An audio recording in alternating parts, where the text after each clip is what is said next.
Foreword to second edition. Figures given in this foreword describe the fellowship as it was in 1955. Since the original foreword to this book was written in 1939, a wholesale miracle has taken place.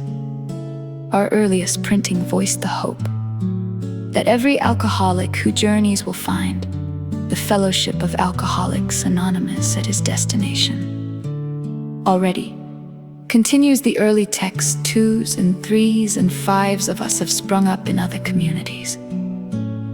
16 years have elapsed between our first printing of this book and the presentation in 1955 of our second edition. In that brief space, Alcoholics Anonymous has mushroomed into nearly 6,000 groups whose membership is far above. 150,000 recovered alcoholics groups are to be found in each of the United States and all of the provinces of Canada.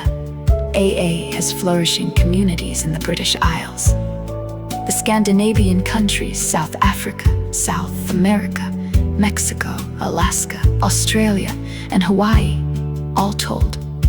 Promising beginnings have been made in some 50 foreign countries and US possessions. Some are just now taking shape in Asia. Many of our friends encourage us by saying that this is but a beginning, only the augury of a much larger future ahead. The spark that was to flare into the first AA group was struck at Akron, Ohio, in June 1935, during a talk between a New York stockbroker and an Akron physician 6 months earlier. The broker had been relieved of his drink obsession by a sudden spiritual experience, following a meeting with an alcoholic friend who had been in contact with the Oxford groups of that day.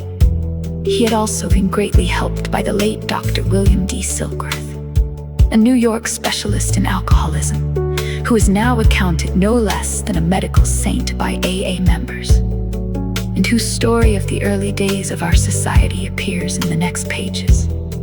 From this doctor, the broker had learned the grave nature of alcoholism.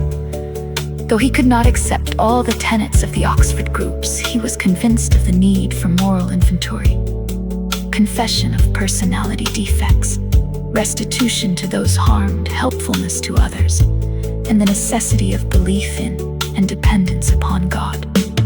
Prior to his journey to Akron, the broker had worked hard with many alcoholics on the theory that only an alcoholic could help an alcoholic. But he had succeeded only in keeping sober himself.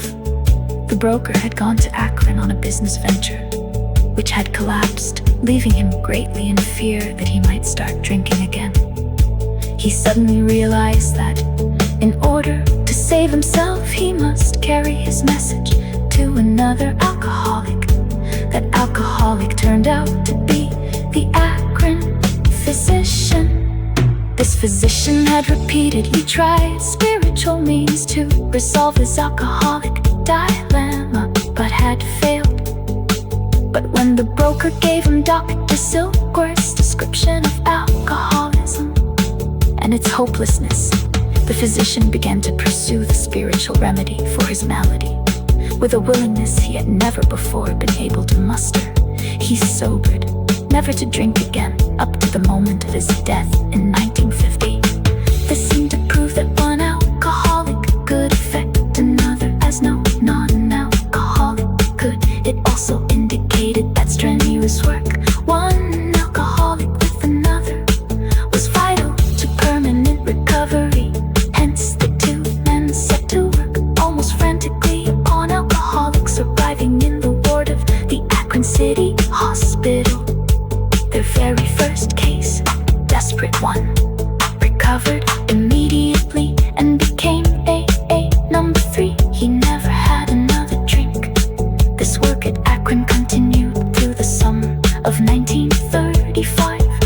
There were many failures, but there was an occasional heartening success when the broker returned to New York in the fall of 1935.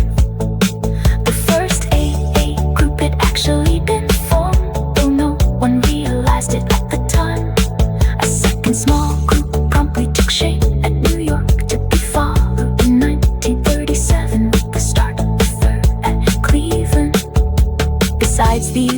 There were scattered alcoholics who had picked up the basic ideas in Akron or New York, who were trying to form groups in other cities.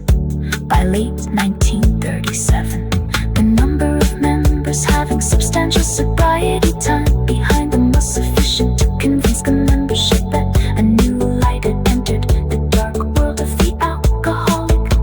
It was now time, the struggling groups thought, to place their message and unique experience before the world.